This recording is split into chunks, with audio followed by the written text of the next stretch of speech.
Okay, so hope everybody's doing well. I guess a week ago, just over a week ago, I uploaded probably my most intense, probably dramatic video. Dramatic, strange word, but it was a pretty deep video. It was about mental health, and if you haven't watched the video, you don't have to. But if you'd like to, and you'd like to listen in to some of those mental health struggles and me being very open about that, well, you can. The real purpose of that video was to highlight that that's an ongoing process. You're not fixed. You don't fix yourself. You make good choices in life.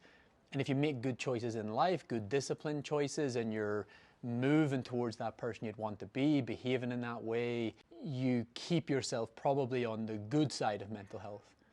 If you're starting to slip a bit and you're making poor choices, and with poor choices comes maybe lack of respect for yourself, that's when happiness starts to decline. Then you're on the other side of, call it, defense. Anyone with mental health struggles will understand that. It's peaks and valleys, it's ups and downs. I probably realized it took me to break up with an ex-partner, you could say, and that then I often talk about life being this like fast-moving train, and you've kind of got the blinkers on, and so you're just on this fast-moving train, and then sometimes it takes something bad to happen in life, could be with yourself, could be a loved one, parent, family, friends, partner, etc. And then suddenly your train, capsizes. And because the train halts or falls over, you suddenly have to take sort of like note of, well, where am I at? What's going on? Am I happy? Am I not? How am I living? Am I behaving the way I'd like to be? Am I applying myself to things? You suddenly have to take stock of your life. Prior to that bad event happening, fast-moving train, the blinkers are on. You don't see it.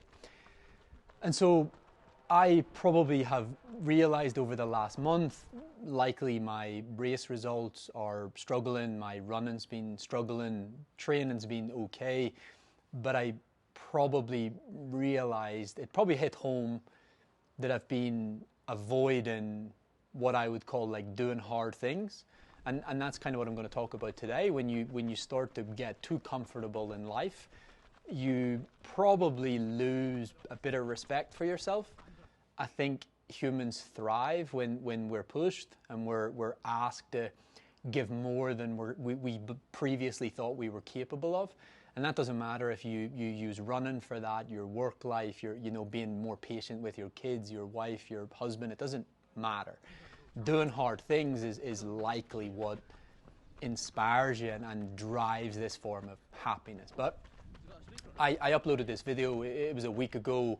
I wasn't sure whether to upload it or not. I almost uploaded it and was going to take the comments off because I didn't want it to be just about me. Now, I'm glad I didn't take the comments off because if I'm truthfully honest, I cried reading them.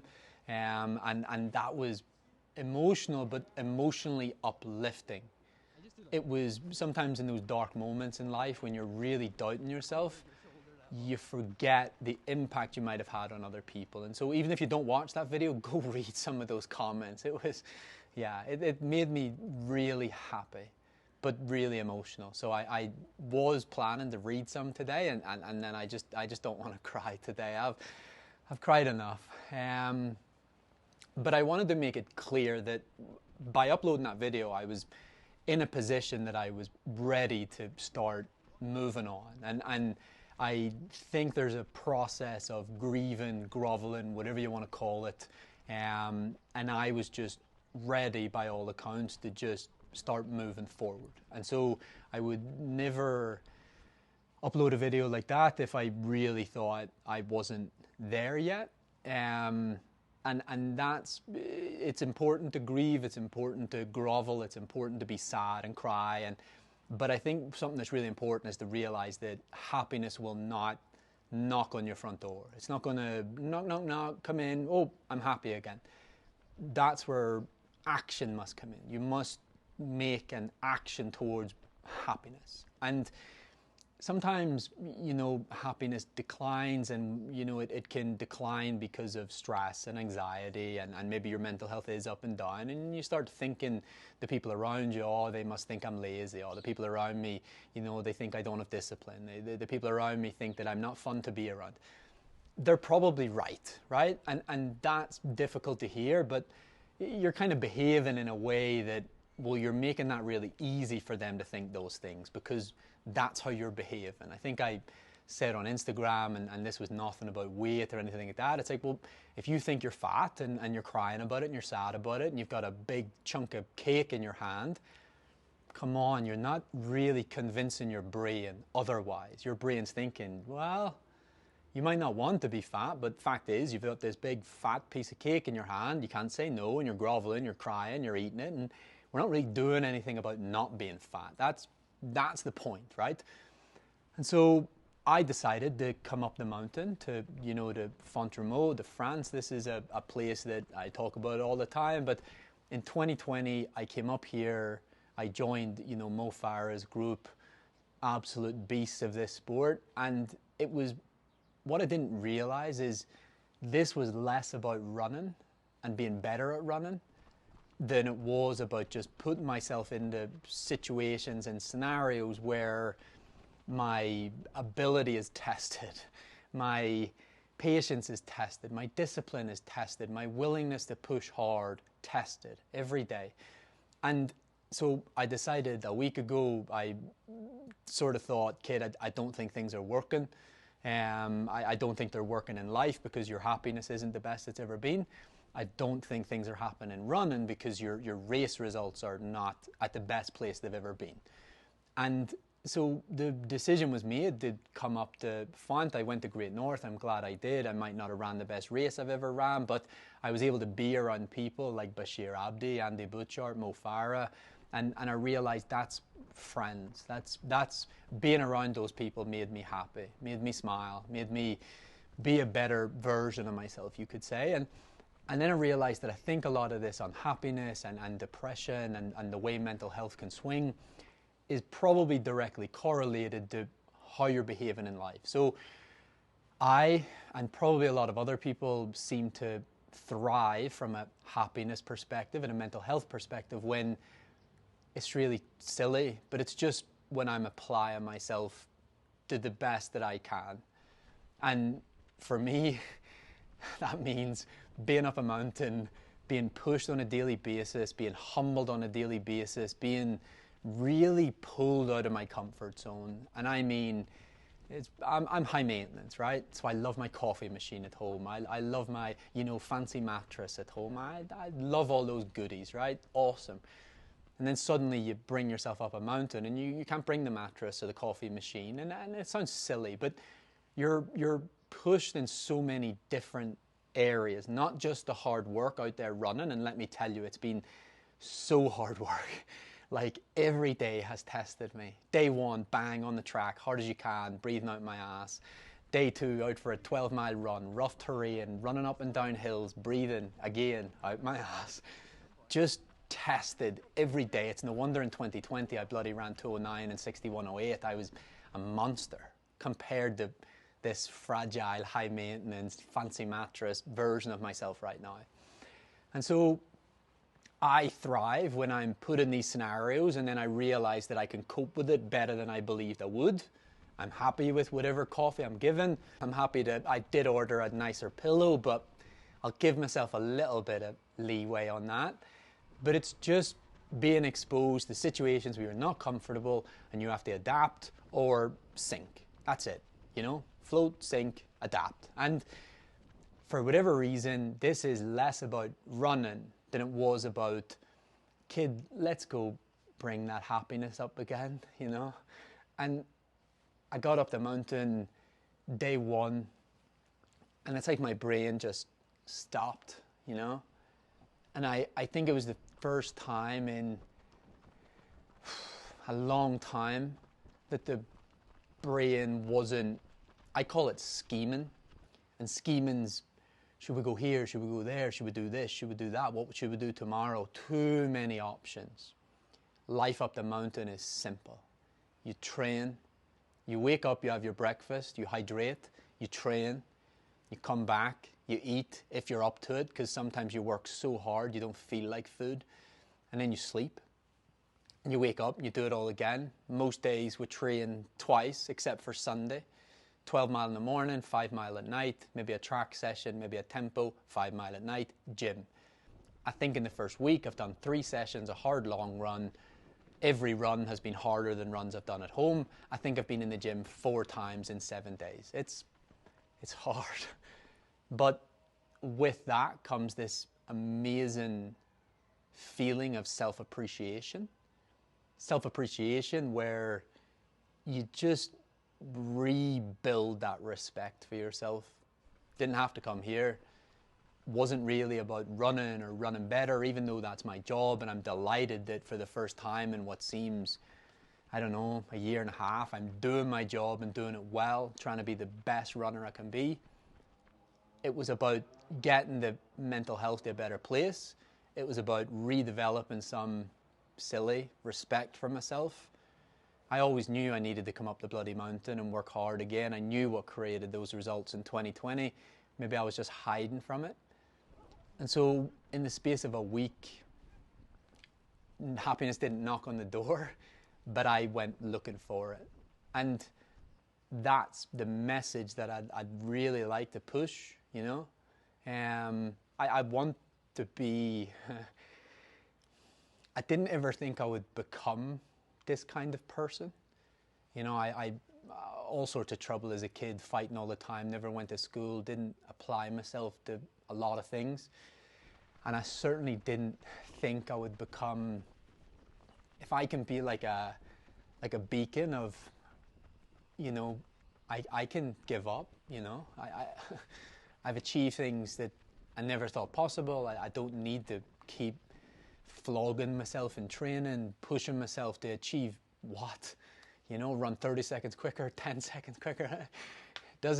I can go to my grave as a 209 runner and a 6108 runner. It's fucking incredible. But I want to be a beacon of, you're not doing it for that. You're doing it for yourself, and you're doing it to trust yourself, love yourself, respect yourself, and show yourself you can do hard things. Show yourself, even when you don't need to, you can do it. If you know, if it's just me living in this apartment. Every night before I go to bed, I do all my washing up. I don't need to. No one's going to shout at me.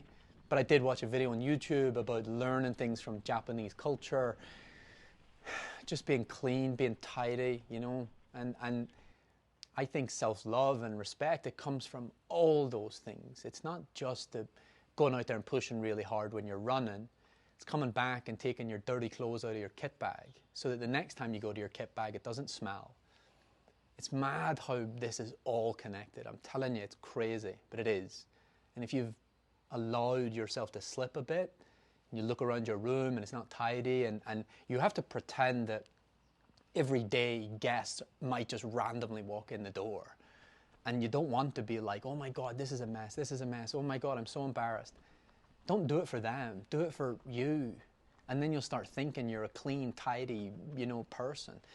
And trust me, then your running will start going better, because you'll finish things and complete things and do them well because you just care about every little detail of the things that you do. And that's why it doesn't seem like it's linked to running, but it really is. You do the recovery stuff right because you know it's important. You do the strength and conditioning and you complete it. You do all of it. You take your time because you know it's important. And you just have respect for becoming a master of your craft. And then if I could give any advice, it would be, when you're training, you might have to work harder than you've ever worked before if you want to achieve something that you've never achieved before. And that's kind of what this is about too. I won't be at Berlin Marathon, you know, I'm not sorry. I'm just not ready. I've trained well coming up the mountain. I'm not at the fitness that I was before I ran 209, but I'm fitter than I was week 1 of the 5-week camp before I ran 209. So who knows, maybe over this next 4 or 5 weeks, it'll get to a place that I can get back to that fitness.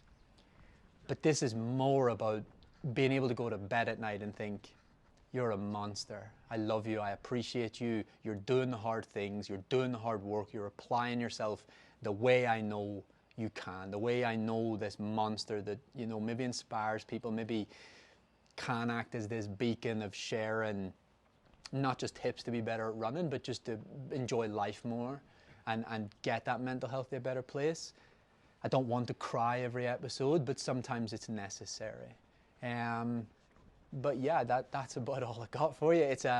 I couldn't just jump straight back into here's today's session. I thought it was important, having posted what I just posted, to post this. And it might not get fucking 400 million thousand views, but I hope for the people that a week ago's episode touched and it was relatable and it, you know, impacted you in a way, that today can do similar. That don't accept poor mental health. Don't accept poor. I have this like saying I say to myself, it's fine, right? And that's that. Stephen's impulsive. Stephen can be messy. Stephen can be random. And I go, it's fine. It's okay, right? And now it's like, no, it's fucking not. And I'm just tired of accepting that way, that just, oh, I'm like that, you know? That's just how I am. That's just how he is. Because the more you start to accept it, the lower and lower the mental health gets and the happiness gets. So try to make changes, you know, for yourself. and then everybody around you will be impacted anyway, and they'll start to like being in your company because they'll see, I like this version of this person, you know? I like this. They starting to take care of their shit, you know?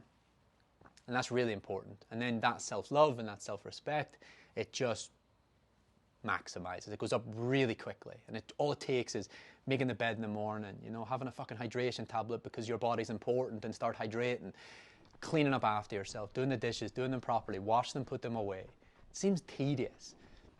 But then you go to bed that night and you go, fucking legend.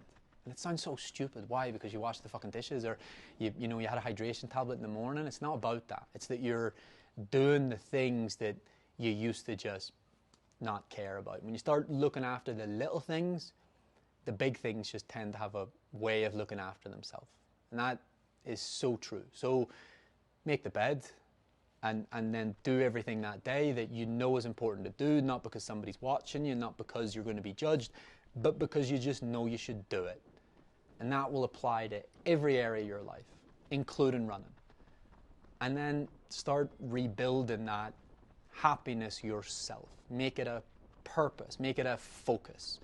Don't expect it to knock on the front door and hug you and just life goes on.